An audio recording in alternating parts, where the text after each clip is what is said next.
So we're just going to ask some rhetorical questions here, and so we're not going to have group conversation, but these are some great questions to take back to your roommates, to the students on your floor, as you're dining with students, to take back to your department meetings, to talk to your colleagues. And so as we start to move into the fact that the election is 2 months out nearly, we start to think about what is on your mind as we think about the 2020 election.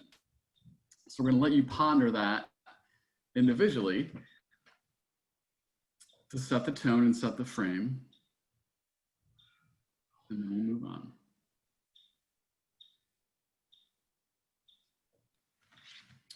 Chicago is home for me, and so I was, when I was home in July this summer, Mayor Lori Lightfoot, I like to think, gave me a present on my birthday. She gave a great speech, and I pulled some quotes because I thought she had some wonderful things that we could be thinking about on our campus about democracy.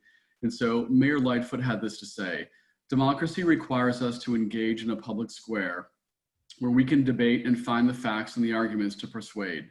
It requires us to build coalitions and to find common ground." And that can be easier said than done in this day and age, but I think it's a wonderful aspirational statement as we think about the meaning and purpose behind democracy. And then I'll jump in here. Elon Votes is a nonpartisan group, and we want to emphasize that people from both sides of the aisle strongly encourage voting and participation. And here's a quote from George W. Bush, and he said, "I ask you to be citizens. Citizens, not spectators, citizens, not subjects, responsible citizens building communities of service and a nation of character." And as we move on, Stacey Abrams, who's the former Georgia House Minority Leader and recently ran for governor of the state of Georgia, where Carrie happens to be from, she had this to say, and I think this really moves us into our broader conversation today. "If we want to dismantle an injustice system that does not see the humanity of men and women, then we have to not only articulate what the broken pieces are, but we've got to then hire the right people to fix and make it better. And that happens through voting."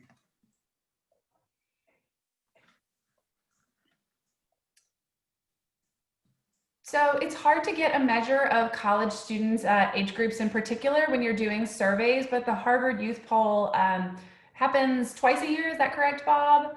And they really do a great job of targeting in on this demographic, and they found that more than 3 in 5 young Americans and 75% of likely voters agree that the outcome of this presidential election is going to make a difference in their lives. So we know there's a great deal of interest among students our age. They feel sort of that fierce urgency of this election, and we want to give them the tools to navigate that.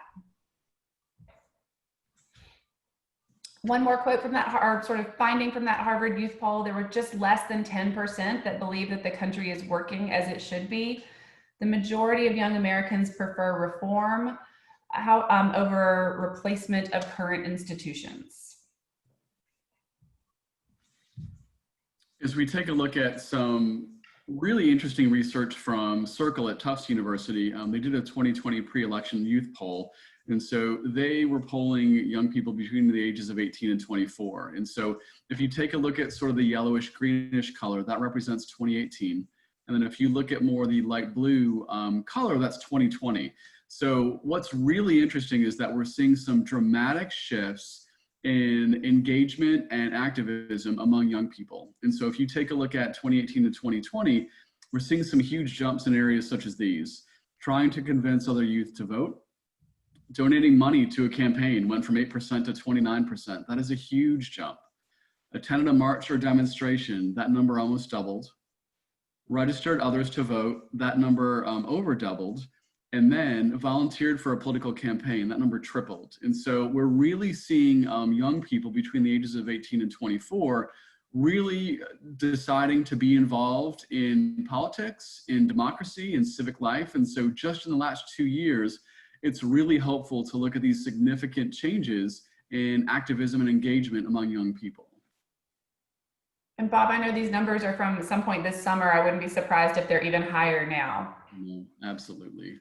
So it's really encouraging. And so really our charge at Elon in terms of faculty, staff, and students is how do we harness this energy? How do we harness this excitement? How do we help give students outlets and possibilities? Because clearly there's a level of engagement that we haven't seen in a long time. And so what do we start to do with these new levels?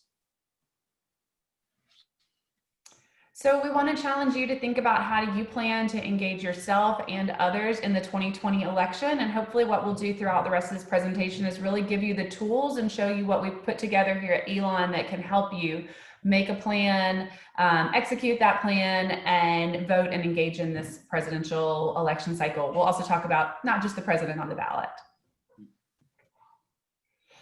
And so one really wonderful way to start engaging starts really next Tuesday night. And so there'll be 3 presidential debates on September 29th and October 15th and October 22nd. And there'll be a vice presidential debate on October the 7th. And so these are really wonderful opportunities for us to start seeing folks running for the presidency and the vice presidency to start to engage with issues that we care about as Americans and that we're thinking about as human beings. And so starting on Tuesday night, we're going to start to have a whole different level of engagement. It's been a really unique election season with what's happened in terms of conventions in the summer, not nearly having the energy that they had in the past due to limited numbers of people, campaign events being very limited. So we're really expecting to start to see an uptick in engagement starting on Tuesday, September the 29th with the first presidential debate. I see someone asking a question. I'm going to say no, that the Joe Rogan debate is not going to happen. These are the official Commission on the Presidential Debate, which is a nonpartisan group that's put these together. And at this point, I can't imagine that anything beyond that happens. I'll say, as our advice is to watch the debates and then turn off your TV. Make up your own mind, listen to what you've heard, and don't let someone else tell you what you should think about what you've just heard.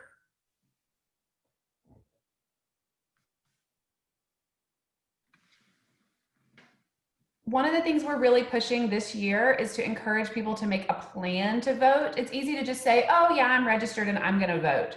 But we really want people to make a full plan, right? When are you gonna vote? How are you gonna vote? Where are you gonna vote? Take the time to double check your registration, figure all that out early. There is evidence that you're more likely to actually execute if you have a plan. So we're encouraging students to make that plan. One of the things that we want students to be thinking about this fall is ultimately, we believe that institutions and systems and structures are not made up of concrete and steel. Rather, they're comprised of human beings. They're comprised of people.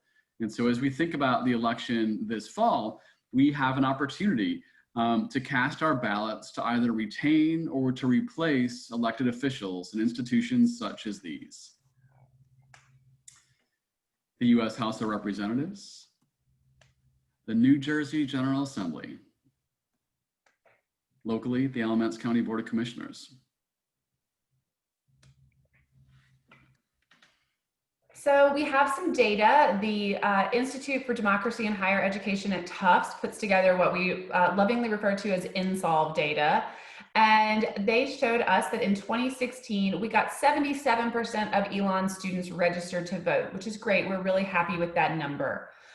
We were not as thrilled with the number of students who actually cast a ballot. It was about 44%. I think nationally for universities, we were below the national university average, which was around 50%. So we know what our benchmarks were from 2016, and we think we can do better. So we're challenging everyone at Elon to really help us meet that goal. And one of our main challenges is that we have so many students from out of state. So we have 3/4 of our students from out of state, and we'll talk about this in a moment. But college students get the opportunity to vote in one of 2 places and cast their ballot. They can either register at home using their permanent address, or they can register using their college address. And so when students tend to vote absentee, it's a lot more of a challenge in terms of requesting that absentee ballot, getting that back in, and then sending that in before the deadline. And so when we take a look at the number of students that actually cast their ballots back in 2016, our numbers are really similar to an institution like Wake Forest University with a high number of out-of-state students, because that absentee ballot, which is what a lot of our students choose to do, can pose some challenges, especially if you want to start the process a couple of days before the election. It's not going to be possible. So it really leads back into our idea of a plan to vote to really give students the opportunity to look at deadlines and to start to get forms requested and back in well in advance. So again, we just want to emphasize, we think we can do better. Our goal is to get 50% of students to cast their ballots. We would obviously love to blow far past that, but that's our goal right now. This is a tough thing because usually you can set a goal and continually work towards it, but it all happens on one day and we can't sort of be tracking what progress we're making.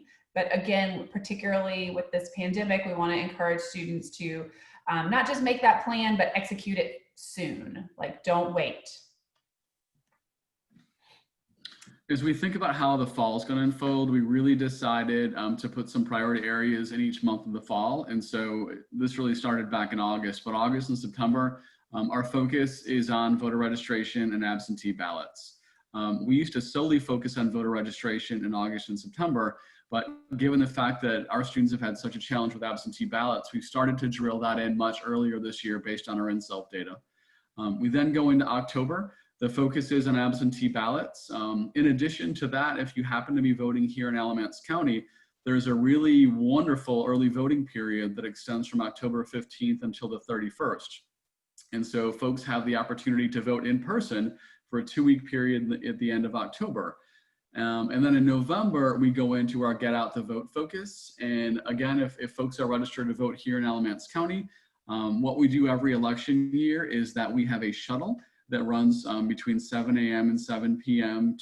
from the Center for the Arts to our 2 local polling places. Inconveniently, our campus is divided into 2 precincts. And so just because you happen to be voting in one place, your friend in Colonnades may not be voting in the same polling place. And so we help students before they get on that shuttle, make sure they know where they're going, but we do provide transportation on that day of the election day on November the 3rd. All right, so we have some quick facts for you about who can vote. You have to be a US citizen who will be 18 by November 3rd, and then you need to be registered. So how do students get registered? We're gonna walk you through our website. We put together a handy dandy one-stop shop for all your voting needs at elon.edu/vote. We use a program called Turbo Vote because we have students from, I think, all 50 states at this point.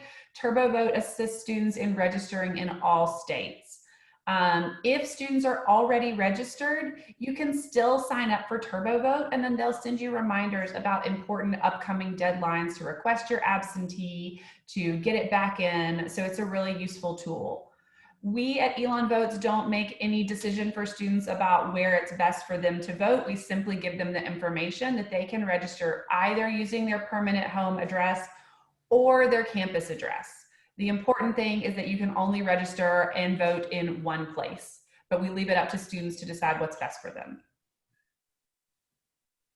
In addition, a few more quick voting facts. How do students vote? Again, students can vote in person. They can use early voting if they're voting here in North Carolina, or they can vote on election day. And then they can use absentee ballots. And so we have a variety of links embedded in the Elon Votes website, so students can check their own state deadline, as well as download their absentee ballot forms. And then ultimately, where do students go with questions? The Coronado Center for Civic Life is located on the 2nd floor of the Mosley Center. In addition, Elon Votes has a student organization office on the 1st floor of Mosley. And so those offices are fully staffed throughout the week to assist students who can come in and print out their forms, who can get some assistance in finding out which forms go where. And then most importantly, and this seems like a simple thing, but we are giving out free envelopes and stamps. And so I spoke to an Elon 101 class the other day, and we were talking about registering to vote. And out of the 20 students in that class, one student happened to have envelope stamps in his room. So we know that's an obstacle and a barrier to students. And so we're trying to do whatever we can in terms of creating this one-stop shop website, in terms of providing support and giving out free envelopes and stamps and helping people with copies and letting people know where notaries are on campus. So we're trying to remove all those barriers and obstacles to make voting as simple as possible for our students. All right, so we want to take you through some of the useful tools that we have on elon.edu/vote. Again, this is a nonpartisan resource. We're really proud of it, and we're constantly updating it. So there have been some moments where North Carolina has talked about voter ID laws, and we make sure that this website is constantly up to date and is your place to go to be ready. So you can trust the information there.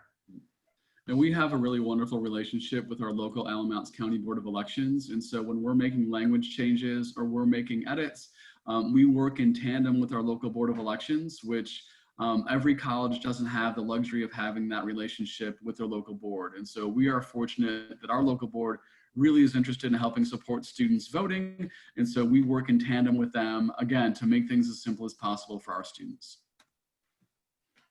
Dr. Eves gets credit for this one. And so the week before classes started, there were a small handful of folks on campus that stuffed 7,000 of these in every undergraduate student's campus box. And so ultimately, Dr. Eves alluded to, we're really encouraging students to make a plan to vote this semester. And so this card really helps break down what that involves. And it does things as simple as, asking students what state do they plan to vote in, what's the deadline for voter registration, and then it walks in absentee ballot information or in-person voting information. So it walks through a step-by-step, and students can find out the answers to all these questions on the Elon Votes website, but it takes this nebulous idea of voting and it creates a more personal plan for students so they can start to look at deadlines and then really move forward accordingly in light of where things are this fall. Right, because it may be that, you might get misinformation. Your roommate might be from a different state and they have different deadlines than you do. So it's really important to figure out the state specific information that you need to know.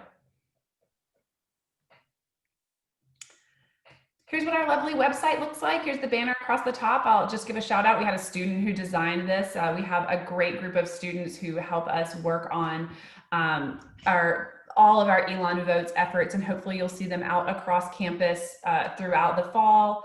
But you can see there are sort of those blocks across the bottom that are important: request to register to vote and request your absentee ballot, information specifically about North Carolina, a place to verify your registration, and then a new thing for us, be an election worker on election day that we can talk a little bit more about. And I'll take the first section, register to vote / request an absentee ballot.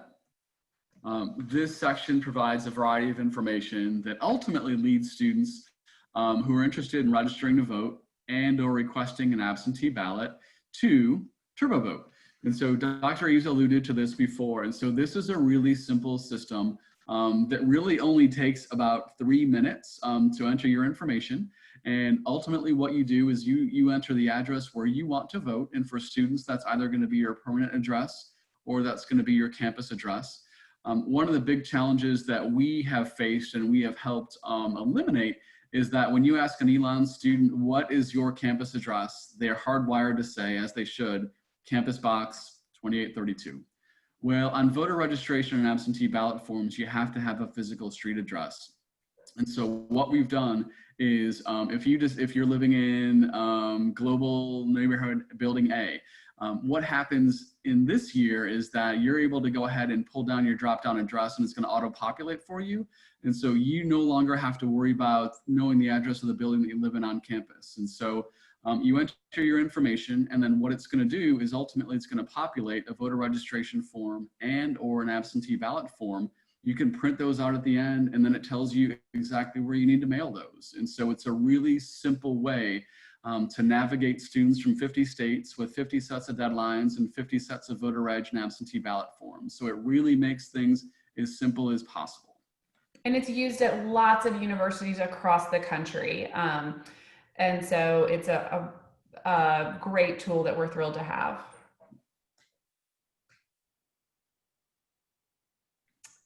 For students who are planning to vote here in Alamance County, we have tons of information about what to do if they want to vote here. We again reiterate that idea that you need a physical address, lots of detailed information to walk them through the process, what they need, everything that they should need to know is here. And if they stumble across any other questions, we're always happy to help. Next is our link to verify your registration. And so some folks aren't exactly certain if they're registered or not. And so we have a great resource. It's the National Association of Secretaries of State website, where you go ahead and pull down your state, you enter your information, and then it's going to go ahead and pull up your voting record and let you know if you're registered to vote. It also gives state voter registration deadlines on this page. And so one of the really wonderful things is that when you go ahead and pull up your voter record, and most states have this link already in place today. I just checked mine the other day. You can go ahead and download a copy of your ballot right now. And so you can start to go ahead and look from the top of the ticket down to the bottom of the ticket, and you can start to get familiar with the individuals that you're going to have the opportunity to vote for. And one new feature that we recently added due to some feedback is that the League of Women Voters publishes a national website that is a nonpartisan voter guide that allows students and faculty and staff to research candidates. So once you pull up your ballot to see who's on your ballot, you can then pull up this voter guide. It's rare to have a national voter guide. They usually tend to be by state. But this voter guide then allows students to start doing research on the candidates on their ballot so that they can make informed decisions well in advance of when that absentee ballot arrives or before they go into their polling place on November the 3rd. Yeah, I'll say yesterday was National Voter Registration Day. So if you didn't check your registration status, we would just put in a plug for you to log in and double check through this website. Make sure that you're registered, make sure that you're, if you've moved or you've had a name change, make sure that you've got that all straight before we head into Election Day and those deadlines pass.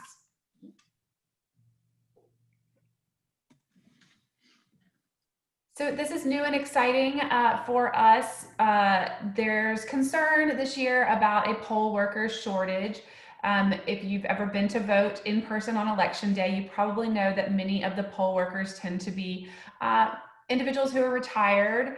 And for many of them, they may not feel comfortable doing that this year because of the pandemic. So because of that concern, and also because Elon is not going to have class on Election Day, there was some work done over the summer, and now staff members can use their volunteer hours, and we're really encouraging people to volunteer to be an Election Day worker. So we've walked people through that process here of finding out if they're eligible and what they need to know if they would like to volunteer in that way, and just sort of another layer of civic engagement. Yep. I think it's interesting just mentioning that we're doing this and declaring Election Day a holiday for classes. We're the envy of a lot of colleges across the nation who would love to do this. And so ultimately, you can be a poll worker as long in any place where you happen to be registered to vote. And so when folks scroll down on this page, you're going to find a link to put yourself in touch with your local Board of Elections. And so that information is going to be there for you. Poll workers actually do get paid, which is really interesting. And so in addition to that, one of the challenges with COVID this year with our local Alamance County Board of Elections is that all their training sessions, which is usually about a 3-hour session, have been in person. And so we actually worked with the School of Communications and identified a really talented comms student this summer who worked with our local board to shoot videos that normally would have taken the place of in-person poll worker training. And so our local Board of Elections is going to use the videos that our Elon students shot, and you're going to be able to do poll worker training online this year for the first time. So we're excited about that as well. Yes, I see Joan put a comment in there. It's not, people don't do it for the money. You do it for the civic engagement, that, psychological boost of being a part of democracy in action. I will say my retired mother-in-law loves it because she sees everyone that she knows in her neighborhood when she works as a poll worker. So we're hoping to encourage a lot more people to take advantage of that if they're comfortable with that. We understand that the pandemic adds an added layer of stress.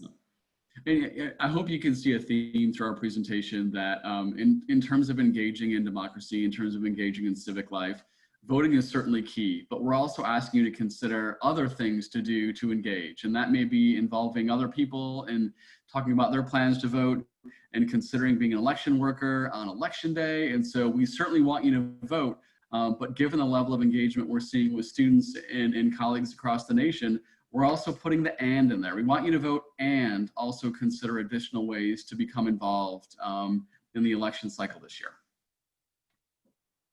It's probably a good place to add, Bob, that Elon Votes is also about a lot more than just Election Day. Our organization keeps working and busy year in and year out. We will have events that we plan throughout the spring. So unlike a lot of other colleges that have groups that just sort of spring up when it is election season, we're constantly planning efforts and ways to engage in the political process? Yeah, one of my favorite groups to meet with every month, and sadly we're doing it virtually now, is the Elon Political Engagement Work Group. And so it is a really amazing team of students and faculty and staff who meet every month, election year and non-election years. And so we'll be transitioning into something that we call the Active Citizens Series in the spring, where we'll put students in touch in conversations with elected officials. We'll bring faculty in to share research and resources. And so it's really been a wonderful way to keep everyone engaged politically in non-election years. And so it's really been a wonderful way to continue that momentum. And like Dr. Eve said, not just spring up during election years and then go dormant until the next 2-year cycle happens. And then we just have some resources here for students and faculty and staff as well. Which is a question we get asked frequently. If you're looking for other resources, there's a lot of great stuff on the website. Yep.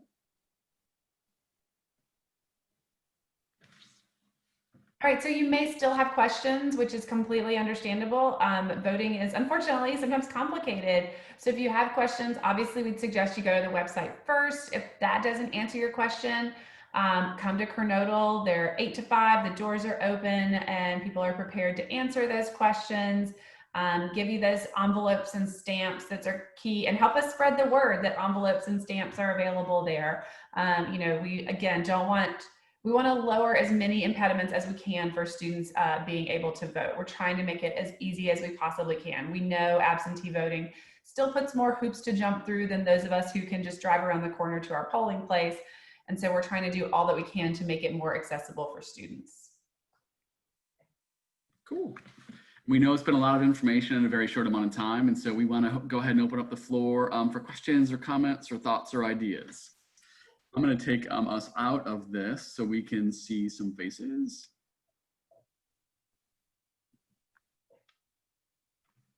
All right.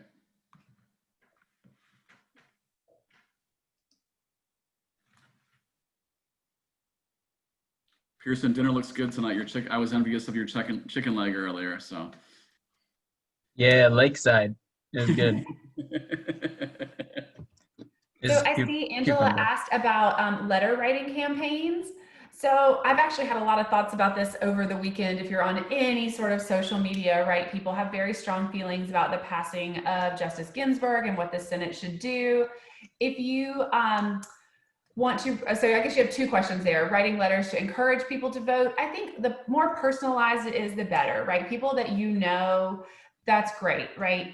There is research about, you know, personally asking someone not just to vote, but do they have a plan, really helps. And then I'm also thinking of letter writing campaigns if you're trying to just be civically engaged. I've seen a few things this weekend that are like, text this number and it'll send a letter to your senator.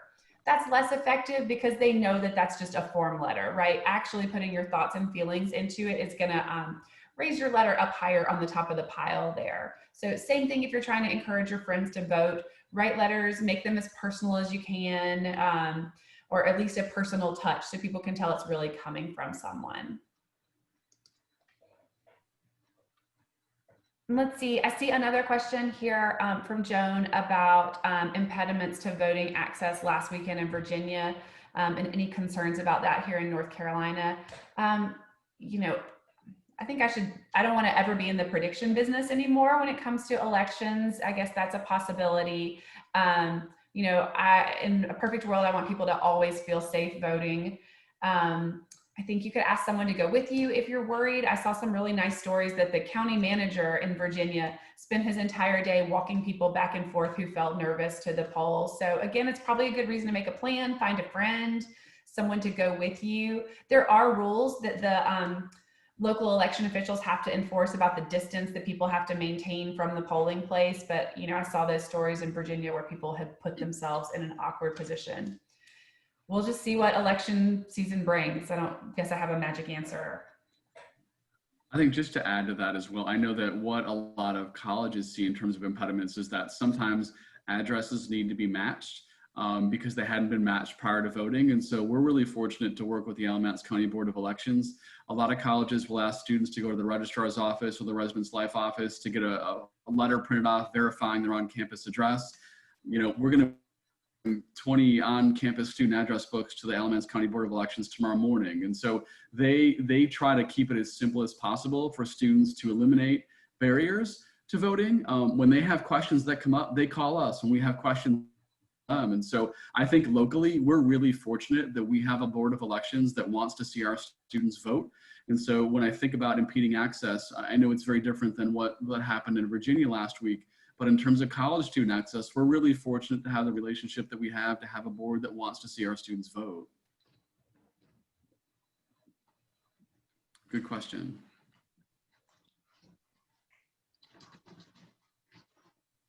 I will say along those same lines, we really want to encourage students to make that plan and vote early. We've had concerns and some questions, what happens if on election day I'm in quarantine, right? There's no makeup day for election day. So it's one reason we want students to make that plan and get that ballot in early. Make sure if you're voting absentee, you drop it in the mail as quick as you can.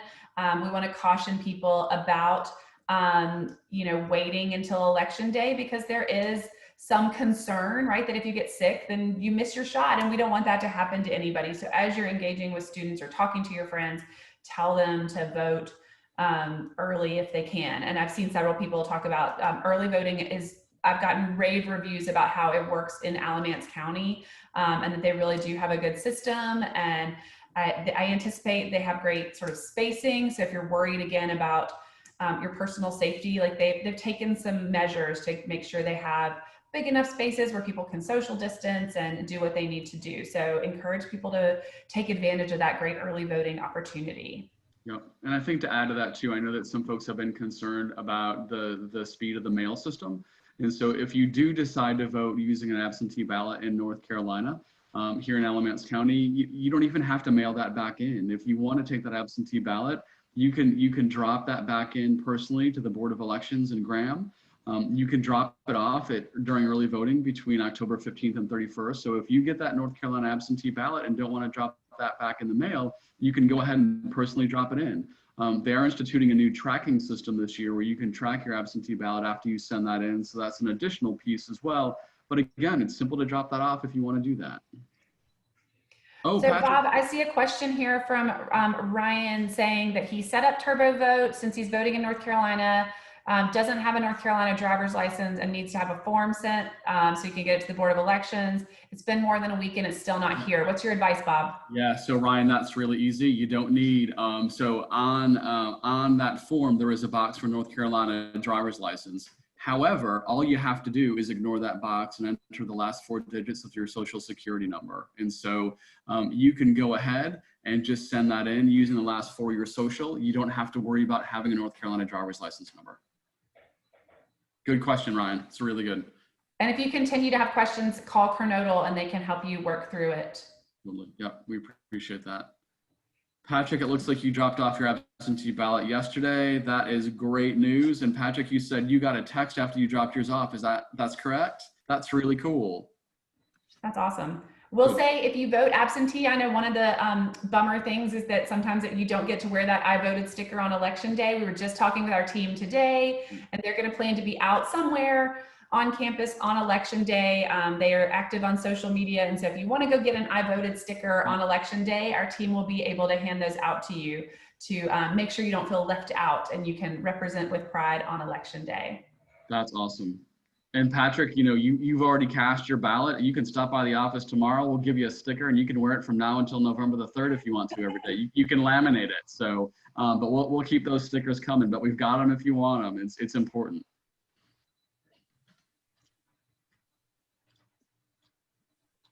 Cool.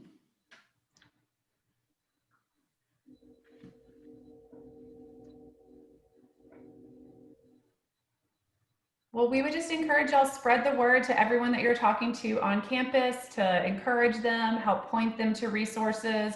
We're doing everything that we can, but we're really counting on everybody to sort of spread the word. very kind, polite peer pressure to ask your friends if they have a plan when they're voting. So make sure you're having these conversations. I think, I don't know about you guys, but most of us have never thought about our government more than we have right now. You've never thought about your governor more, your county officials, your school board, and all those things are on the ballot. It's really easy for the presidential election to suck up all the air in the room, but so much is on the ballot, and we want to make sure that our students' voices are heard and our faculty and staff are too. So thanks y'all for listening tonight. Yep, and feel free to stop by the Cornell Center for any additional questions, or if you need forms printed or stamps or envelopes or just additional assistance, don't hesitate to let us know. We're happy to help. We'll do whatever we can to make sure that students can cast that ballot. Absolutely. Allison and Angela, thank you so much for putting this together and for the invitation. We really appreciate it.